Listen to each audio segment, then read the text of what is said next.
এই যে white T shirt, জি, এত রাতে রাস্তায় কি? 14 নম্বর সেক্টরে যাব। 14 নম্বর সেক্টরে যাচ্ছেন কেন? ওইখানে আমার একজন মানুষ আছে। আমার একজন মানুষ আছে, এটা কেমন কথা বলুন তো?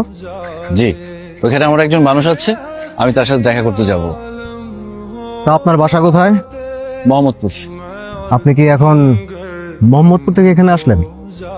জি, আচ্ছা, আপনি যার সাথে দেখা করতে যাচ্ছেন আপনার মানুষ কি অসুস্থ? মানে তাকে কি হাসপাতালে নিয়ে যেতে হবে এমন কিছু? না না, ওইরকম কিছু না, এমনি এমনি দেখা করতে যাব।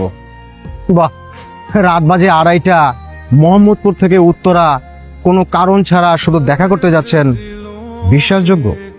মানুষের কাছের মানুষ, আপন মানুষ থাকে না, যাকে না দেখলে শান্তি লাগে না।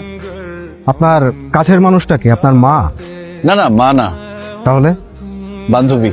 এই একে গাইতে তোলো। আরে কি বলেন ভাই? এই কথা কম, গাইতে ওঠেন। আরে আমি তো কোনো অপরাধী না, আমি তো ক্রিমিনাল না। আপনি কে সেটা থানা গেলে বুঝবো, যান গাইতে ওঠেন। কি আশ্চর্য, কি করতেছেন? আরে আমার কথা এই ওঠান গাইতে। নাম যেন কি বললেন? ওয়াসি, ওয়াসি আহমেদ। ওয়াসি আহমেদ।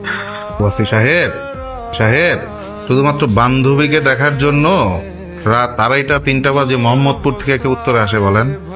কেউ আসে কিনা আমি বলতে পারবো না, তবে আমার মনটা খুব খারাপ ছিল। মনে হচ্ছিল ওর হাতটা ধরে ওর পাশে বসে থাকলে আমার ভালো লাগবে। কি? জি, যখন ওর সাথে কথা বলছিলাম তখন বাজে রাত 1টা। এই কথা ওই কথায় আমি বলেছিলাম ওর হাতটা আমি ধরতে চাই। ও দুষ্টুমি করে বলেছিল আয় না, আমি তো হাত নিয়ে বসে আছি, আয়। ও আসলে বুঝতে পারেনি যে আমি সত্যি সত্যি রাত 1টার সময় মোহাম্মদপুর থেকে উত্তরে আসার জন্য রওনা হব। ও বুঝতে পারলে হয়তো এই কথা বলতো না, আমি ঠিকই রওনা হয়ে যাই। ওরে বাবা, আপনি তো দেখা যায় কঠিন প্রেমিক পুরুষ ভাই। আসলে হ্যাঁ, আসলে কি বলেন?